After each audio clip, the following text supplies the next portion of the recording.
మంత్రి ఎర్రబెల్లి కీలక వ్యాఖ్యలు చేశారు. తెలంగాణ కాబోయే సీఎం కేటీఆర్ అన్నారు. కేటీఆర్ సమర్థవంతమైన నాయకుడని కొనియాడారు. ఆయన హయాంలో పెద్ద ఇండస్ట్రీస్ తెలంగాణకు వస్తున్నాయని తెలిపారు.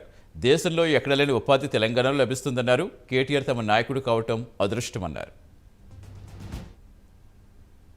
మన గారు కాబోయే ముఖ్యమంత్రి, ఒక సమర్థమైన నాయకుడు, సబ్జెక్ట్ ఉన్న వ్యక్తి. ఆయన చేయబట్టే ఈరోజు మన తెలంగాణ రాష్ట్రానికి పెద్ద పెద్ద ఇండస్ట్రీస్ కానీ, పెద్ద పెద్ద ఫ్యాక్టరీస్ కానీ, ఐటీ కంపెనీలు కానీ, ఫార్మసీ కంపెనీలు కానీ ఆయన నాయకత్వంలో ఏ రాష్ట్రంలో రానంత మన తెలంగాణ రాష్ట్రానికి రావడం జరుగుతున్నది. నిరుద్యోగ యువకులకు కూడా చాలా ప్రోత్సాహం జరుగుతున్నది. వరంగల్లో కూడా పెద్ద ఎత్తున కూడా ఐటీ కంపెనీలు కూడా రావటం వారి ప్రోత్సాహంతో జరుగుతున్నది. కాబట్టి కేటీఆర్ రావటం ఒక అదృష్టంగా భావిస్తున్నాం. కేటీఆర్ గారు